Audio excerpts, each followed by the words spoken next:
अस्सलाम वालेकुम वरहमतुल्लाहि वबरकातुहू औज़ु बिल्लाहि मिनश शैतानिर रजीम बिस्मिल्लाहिर रहमानिर रहीम శాపగ్రస్తుడైన సైతాను బారి నుంచి సృష్టికర్త అయిన అల్లాహ్ యొక్క రక్షణని అల్లాహ్ యొక్క సాయ రక్షణ వేడుకుంటూ ఉన్నాను. ఆమీన్.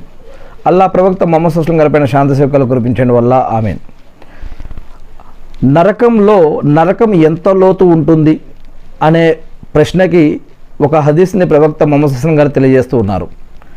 మరియు ఇప్పుడు మనం తెలుసుకోబోయే ఈ యొక్క హదీస్లో ప్రవక్త గారితో ఉన్నప్పుడు ఆయన యొక్క సహచరులు లేదా అనుచరులు లేదా సహాబాలు అనబడేవారు కొన్ని వింతలు విశేషాలు కూడా ప్రవక్త గారితో ఉన్నప్పుడు చూశారు లేదా విన్నారు. వాటిల్లో ఒకటి ఈ యొక్క నరకంలో ఒక రాయిని వదిలినప్పుడు అది 70 సంవత్సరాల తర్వాత నరకం యొక్క అడుగు భాగాన ఆ యొక్క రాయి పడుతుంది.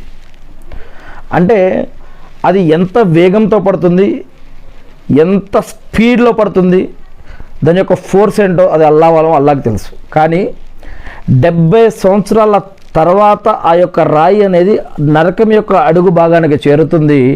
ఆ యొక్క శబ్దాన్ని ప్రవక్తతో పాటు ఆయన ఎదురుగా అక్కడ ఉన్నటువంటి సహాబాలు కూడా ఆ యొక్క శబ్దాన్ని దైవాజ్ఞ ద్వారా దైవ అనుగ్రహం ద్వారా వినటం జరిగింది.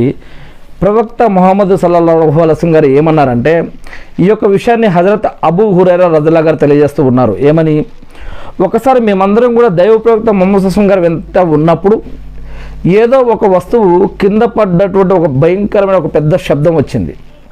అప్పుడు ఆయన మమ్మల్ని ఉద్దేశించి ఏమన్నారంటే, ఇప్పుడు మీరు విన్న ఈ యొక్క శబ్దం ఏమిటో మీకు తెలుసా అని ఆయన మమ్మల్ని అడిగారు.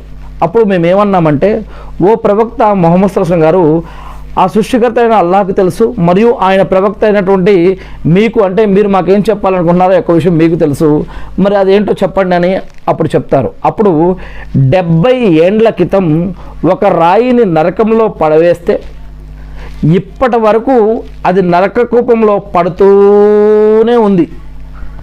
ఇప్పుడే దాని అడుగు భాగానికి చేరుతుంది. ఇప్పుడు వినపడిన శబ్దం అదే అని అన్నారు అల్లాహ్ యొక్క ప్రవక్త ముహమ్మద్ సల్లల్లాహు అలైహి వసల్లం గారు అనమాట. అంటే నరక కూపం 70 సంవత్సరాల లోతు ఉంది అంటే అక్కడి యొక్క శిక్షలు ఎలా ఉంటాయి, మానవుడు ఆ యొక్క శిక్షలకు తగ్గట్టుగా ఆ రోజు ఏ విధంగా తన యొక్క శరీరం అనేది ఎదుగుతుంది, మరియు ఆ శిక్షలు ఏ పాపానికి ఎలాంటి శిక్షలు విధించడం జరుగుతుంది, మరియు వీటికి సంబంధించిన అనేక విషయాలు ఖురాన్లోను మరియు హదీసుల్లో కూడా చెప్పబడ్డాయి. మరి ఈ హదీసు ద్వారా ప్రవక్త యొక్క సహచరులు వారి యొక్క మహిమ వెల్లడవుతుంది. ప్రవక్తతో పాటు వాళ్ళు కూడా నరకంలో రాయబడిన శబ్దం విన్నటువంటి ఈ యొక్క అద్భుతాన్ని ఇక్కడ